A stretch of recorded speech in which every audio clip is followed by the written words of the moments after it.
Hearing ads કેવી રીતે સાફ કરવી?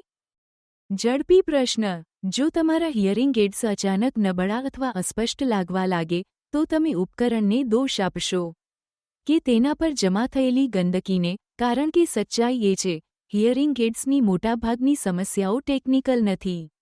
તે સફાઈની સમસ્યાઓ છે. જો તમે દરરોજ હિયરિંગ એડ્સ પહેરો છો, તો યોગ્ય રીતે તેને સાફ કરવાથી તેની આયુષ્ય વર્ષો સુધી વધી શકે છે અને તરત જ અવાજની સ્પષ્ટતા સુધરી શકે છે. દરરોજ રાત્રે હિયરિંગ એડ્સને નરમ, સૂકા કપડાથી સાફ કરો.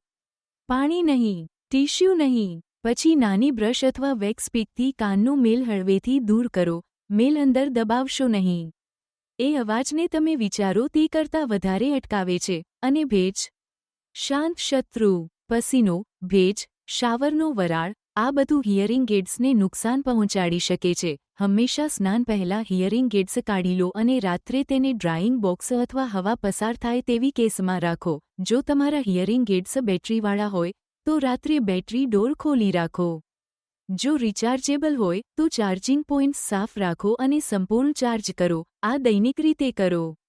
અને સમયાંતરે વ્યાવસાયિક રીતે સફાઈ પણ કરાવો. વિડિયો લાઇક કરો, સબસ્ક્રાઇબ કરો અને તમારા હિયરિંગ એડ્સની કાળજી લો, કારણ કે સારી કાળજી એટલે સારું સાંભળવું. યોગ્ય સંભાળ હિયરિંગ એડ્સને વધુ સમય સુધી અને વધુ સારી કામગીરી માટે મદદ કરે છે. હિયર્સ એપ ખાતે તમને હિયરિંગ એડ્સને કેવી રીતે સાફ કરવા, સાચવવા અને જાળવવા તેની યોગ્ય માર્ગદર્શન આપવામાં આવે છે, જેથી સમય સાથે સ્પષ્ટતા જળવાઈ રહે. સારું સાંભળવું માત્ર ઉપકરણ વિશે નથી. તે તેની યોગ્ય કાળજી વિશે છે. આજે જ hiyersApp.com પર તમારો પ્રથમ હિયરિંગ ટેસ્ટ બુક કરો.